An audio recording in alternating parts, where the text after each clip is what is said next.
everybody. As you know my name, it was announced already. I'm a teacher at Charlton College. And here I am. I'm going to speak to you about the realizations I've had over the years about expectations.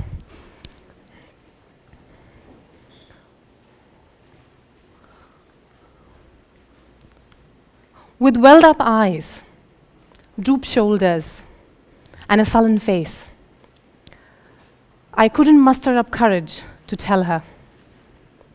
So I ran to the rooftop. Voices of contempt, visuals of grimaces plagued my mind. My mother stopped what she was doing, so she followed me. Looking at her, I covered my face, and I screamed. My exam was a disaster. She smiled and hugged me. And then came the words. What's past is done. You prepare for the next paper. I'm sure you can compensate for the loss of marks, and it'll all be fine. My dismay turned into hope as I gathered my fallen pride. But I could not overcome the shock that there was no anger, no wrath, no preaching, no sarcasm of a student council member being so unorganized and unprepared for this crucial 12th grade exam. All that Mum gave me was encouragement, trust, and the expectation that I can do it. And guess what? I did ace the next exam. So there was indeed a rainbow that I saw that day. And on that day, it dawned upon me that expectations are traffic lights. They can push you forward so you can drive away, and they can catapult you to another level of energy and enthusiasm. However, these expectations that people have from us can also compel you to pause in amber mode and decide whether to stop or go. At the juncture of deciding my undergraduate courses, a close family member was listening to me, and I was seeking advice from that person. I was inclined towards doing maths honors. That was my interest. But this family member, in jest, just mentioned, what's the point of pursuing a maths degree, a maths honors degree, when you're in a party and you do not have the time and paper to show your advanced computational skills? My jaw dropped. But the person continued. The probability of impressing others with history honors is much better than maths, because you will have a plethora of information to engage in this intellectual conversation. I was absolutely dumbstruck. I was all but 17. And you would expect that I would be a bit prudent.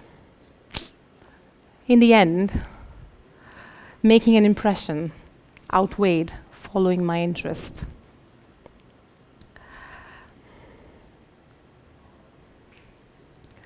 So that's what we saw that happened. I did keep calm, and I loved history. In the same vein, the expectations that I had from others were also moments that I realized a lot about expectations. I went overseas to work.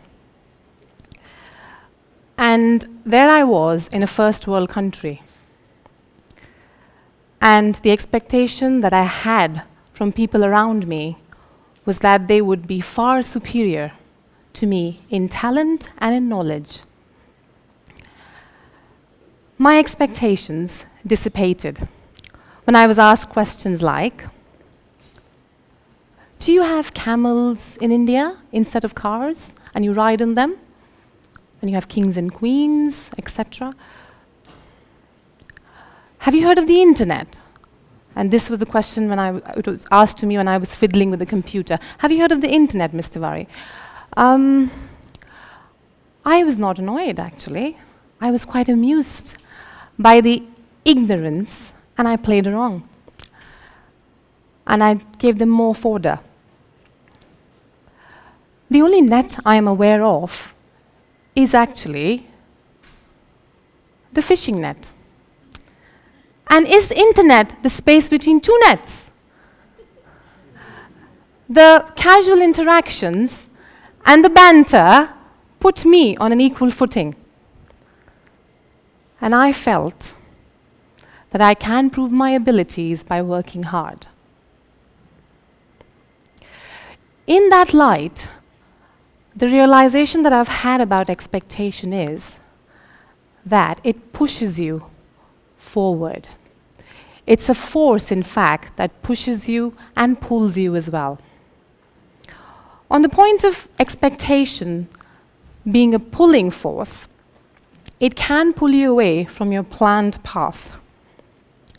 So after doing my MBA, I was contemplating on pursuing a law degree and preparing for an entrance. In the meantime, I had a friend who owned a school. I thought, all right, might as well just help out. Guess what? Their maths teacher went on vacation, and I said, all right, this is my chance to get back to maths and prove that it's my interest. So I did help out. I entered a class, and I spent an hour there teaching fractions. How much do you think I covered? Zilch. Nothing. Because my students had fractional attention span. They ran on a motor. They spoke in varying pitches as if there were loudspeakers all around me. After that wonderfully exhaustive lesson, I was offered a drink in the principal's office. I could hear my inner voice. This is not my cup of tea. I was flabbergasted at the competencies that the teaching profession required. All I thought it was just to contain a bunch of kids in the room and teach them. What more? I had a remarkable volte-face and decided to undertake a degree in education.